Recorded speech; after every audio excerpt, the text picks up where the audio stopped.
हमारे पास कुछ महीने पहले जो लहर आई, उस लहर ने हमने उसमें से बहुत कुछ सीखा भी है। सभी देशवासी ओमिक्रॉन लहर से सफलतापूर्वक निपटे, बिना पैनिक किए देशवासियों ने मुकाबला भी किया। साथियों, 2 साल के भीतर देश ने हेल्थ इंफ्रास्ट्रक्चर से लेकर ऑक्सीजन सप्लाई तक कोरोना से जुड़े हर पक्ष में जो भी आवश्यक है वहां मजबूती देने का काम किया है। तीसरी लहर में किसी भी राज्य से स्थितियां अनियंत्रित होने की खबर नहीं आई। इसको हमारे कोविड वैक्सीनेशन अभियान से भी काफी मदद मिली। देश के हर राज्य में, हर जिले में, हर क्षेत्र में, चाहे वहां की भौगोलिक परिस्थितियां कैसी भी रही हो, वैक्सीन जन जन तक पहुंची है। प्रत्येक भारतीय के लिए यह गौरव की बात है कि आज भारत की 96% वयस्क आबादी को कोरोना वैक्सीन की पहली डोज लग चुकी है। 15 साल के ऊपर उम्र के करीब 85% नागरिकों को दूसरी डोज भी लग चुकी है। साथियों, आप भी समझते हैं और दुनिया के ज्यादातर एक्सपर्ट्स का निष्कर्ष यही है कि कोरोना से बचाव के लिए वैक्सीन सबसे बड़ा कवच है। हमारे देश में लंबे समय बाद स्कूल्स खुले हैं, क्लासेस शुरू हुई है। ऐसे में कोरोना केसेस के बढ़ने से कहीं ना कहीं पेरेंट्स के लिए चिंता बढ़ रही है। कुछ स्कूल्स में बच्चों के संक्रमित होने के मामले में भी कुछ न कुछ खबरें आ रही है। लेकिन संतोष का विषय है कि ज्यादा से ज्यादा बच्चों को भी वैक्सीन का कवच मिल रहा है। मार्च में हमने 12 से 14 साल के बच्चों के लिए वैक्सीनेशन शुरू कर दिया था। अभी कल ही 6 से 12 साल के बच्चों के लिए भी कोवैक्सीन टीका की परमिशन मिल गई है। सभी एलिजिबल बच्चों का जल्द से जल्द टीकाकरण यह हमारी प्राथमिकता है। इसके लिए पहले की तरह स्कूलों में विशेष अभियान भी चलाने की जरूरत होगी।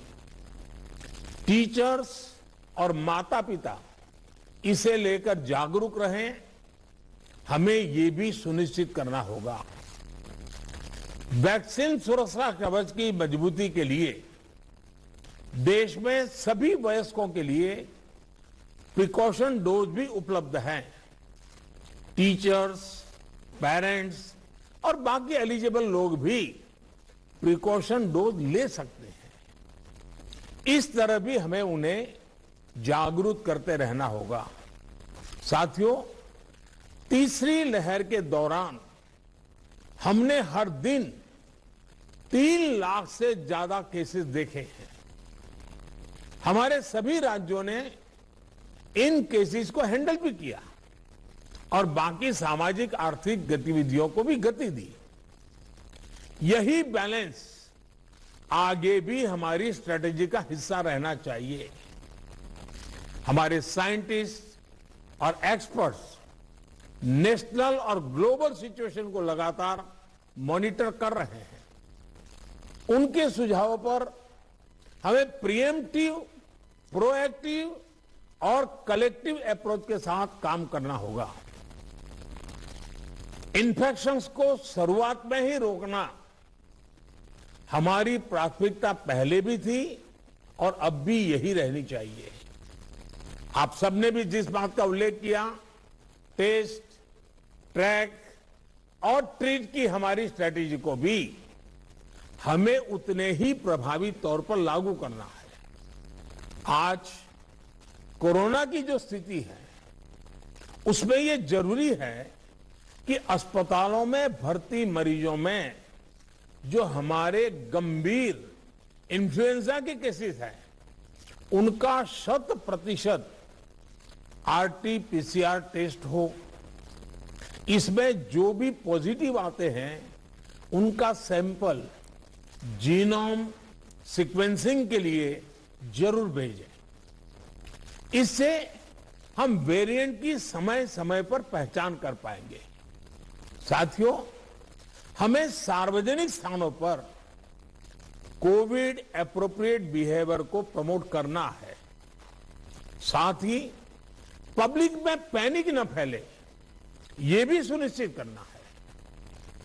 साथियों, आज की इस चर्चा में हेल्थ इंफ्रास्ट्रक्चर को अपग्रेड करने के लिए जो काम हो रहे हैं उनकी भी बात हुई।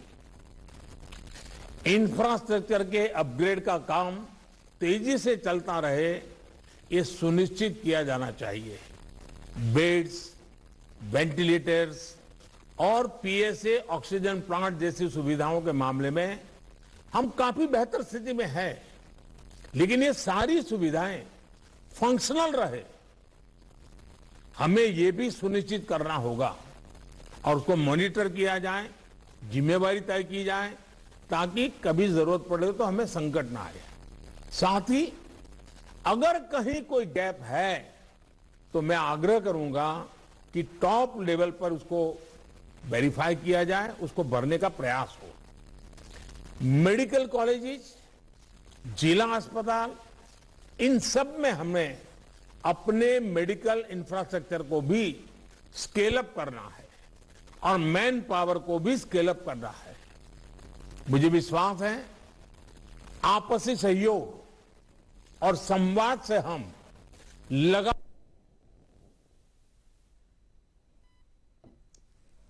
ಪ್ರಧಾನಿ ಮೋದಿ ಅವರ ಮಾತನ್ನ ಕೇಳಿಸ್ಕೊಳ್ತಾ ಇದ್ರಿ ತಾವು।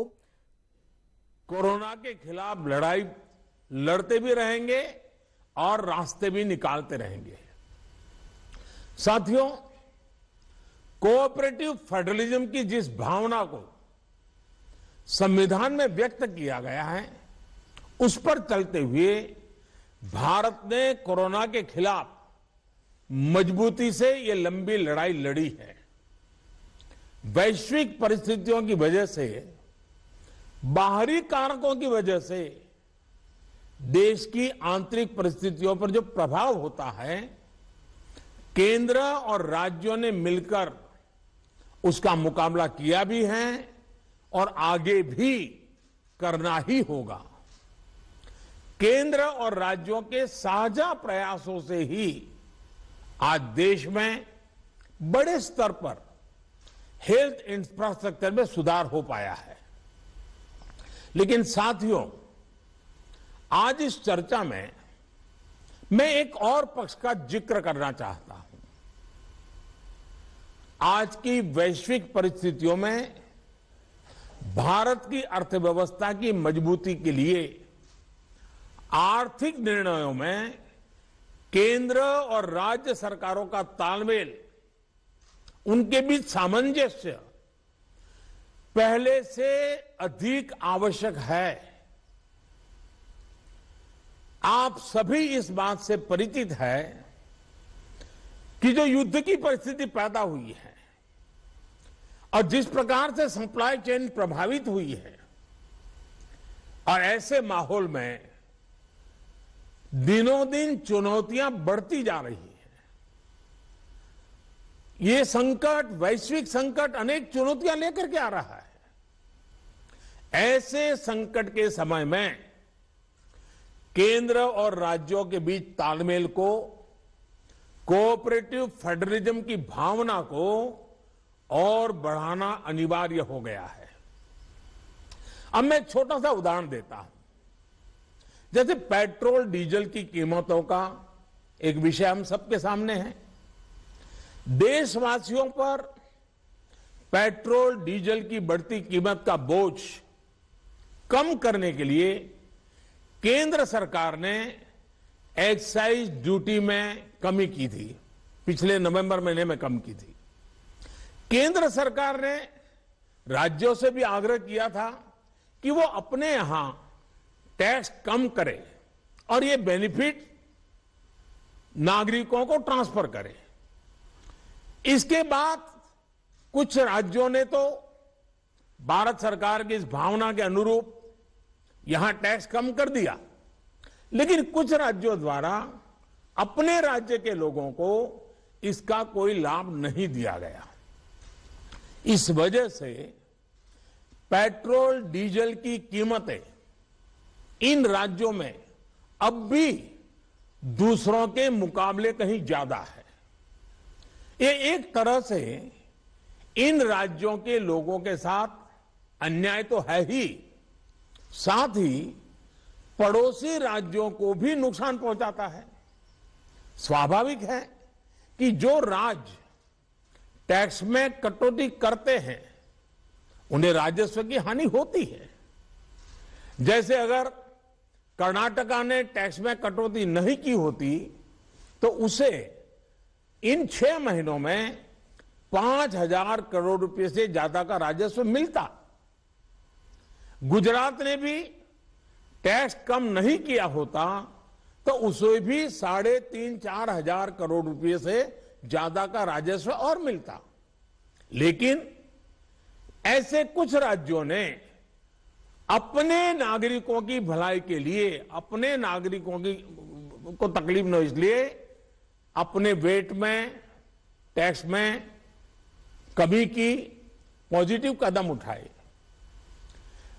वहीं गुजरात और कर्नाटक के पड़ोसी राज्य ने टैक्स में कमी न करके इन 6 महीनों में 3,500 करोड़ रुपए से लेकर के 5,000-5,500 हजार करोड़ रुपए तक अतिरिक्त राजस्व कमा लिया।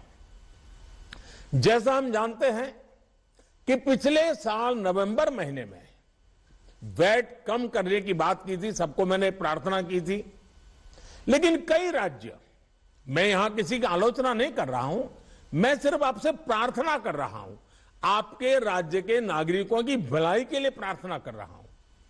अब जैसे उस समय 6 महीने पहले कुछ राज्यों ने बात को माना, कुछ राज्यों ने नहीं माना। अब कई राज्य जैसे महाराष्ट्र, पश्चिम बंगाल, तेलंगाना, आंध्र प्रदेश, तमिलनाडु, केरला, झारखंड, किसी न किसी कारण से उन्होंने इस बात को नहीं माना और उनके राज्य को, नागरिकों को बोझ कंटिन्यू रहा।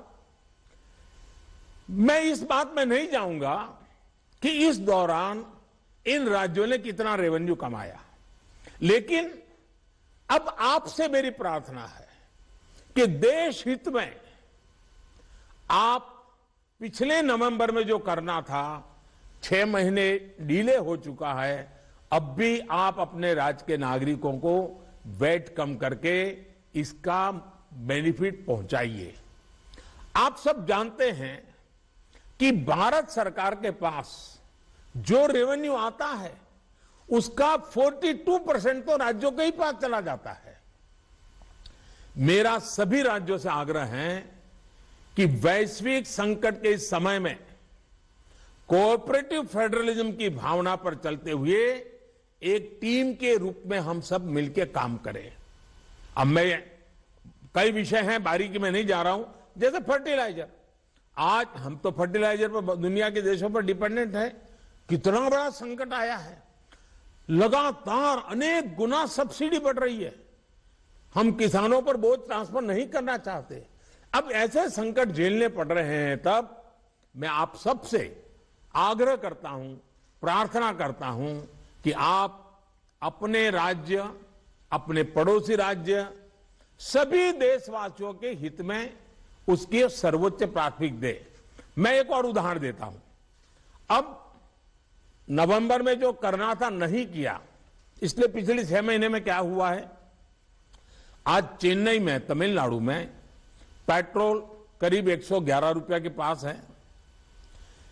जयपुर में 118 से भी ज्यादा है। हैदराबाद में 119 से ज्यादा है। कोलकाता में 115 से ज्यादा है। मुंबई में 120 से ज्यादा है। और जिन्होंने कटौती की, मुंबई के ही बगल में दीव दमन में 102 रुपया है, मुंबई में 120, बगल में देवी दमन में 102 रुपया। अब कोलकाता में 115, लखनऊ में 105, हैदराबाद में 120 करीब करीब, जम्मू में 106, जयपुर में 118, गुवाहाटी में 105, गुड़गांव में 105 है, देहरादून छोटा राज्य हमारा उत्तराखंड 103 रुपया है। मैं आपसे आग्रह करता हूं कि आप 6 महीने भले जो कुछ भी आपका रेवेन्यू बढ़ा आपके राज्य के काम आएगा, लेकिन अब पूरे देश में आप सहयोग कीजिए, ये मेरी आपको विशेष प्रार्थना है। आज साथियों, एक विषय और जिस पर भी मैं अपनी बात आज कहना चाहता हूं, देश में गर्मी तेजी से बढ़ रही है और समय से पहले बहुत गर्मी बढ़ रही है, और ऐसे समय में हम अलग अलग स्थानों पर आग की बढ़ती हुई घटनाएं भी देख रहे हैं। जंगलों में, महत्वपूर्ण इमारतों में, अस्पतालों में आग की कई घटनाएं बीते कुछ दिनों में हुई हैं। हम सबको याद है वो दिन कितने पीड़ादायक थे जब पिछले साल कई हॉस्पिटलों में आग लगी, और वो बड़ी दर्दनाक स्थिति थी, बहुत मुश्किल समय था वो। अनेक लोगों को इन हादसों में अपनी जान गंवानी पड़ी थी। इसलिए मेरे सभी राज्यों से आग्रह है कि अभी से हम विशेषकर हॉस्पिटलों का सेफ्टी ऑडिट करवाएं, सुरक्षा के इंतजाम पुख्ता करें और प्राथमिकता के आधार पर करें। ऐसी घटनाओं से हम बच सके, ऐसी घटनाएं कम से कम हो, हमारा रिस्पांस टाइम भी कम से कम हो, जान माल की हानि ना हो, इसके लिए भी मैं आपको आग्रह करूंगा कि आप अपनी टीम को विशेष रूप से इस काम पर लगाइए और बिल्कुल मॉनिटरिंग कीजिए, ताकि देश में कहीं हादसा न हो, हमारे निर्दोष नागरिकों को जान न गंवानी पड़े। साथियों, आप सभी ने समय निकाला, इसके लिए मैं एक बार फिर आप सबका आभार व्यक्त करता हूं, और हमेशा मैं आपके लिए उपलब्ध रहता हूं। कोई भी जरूरी सुझाव आपके होंगे तो मुझे अच्छा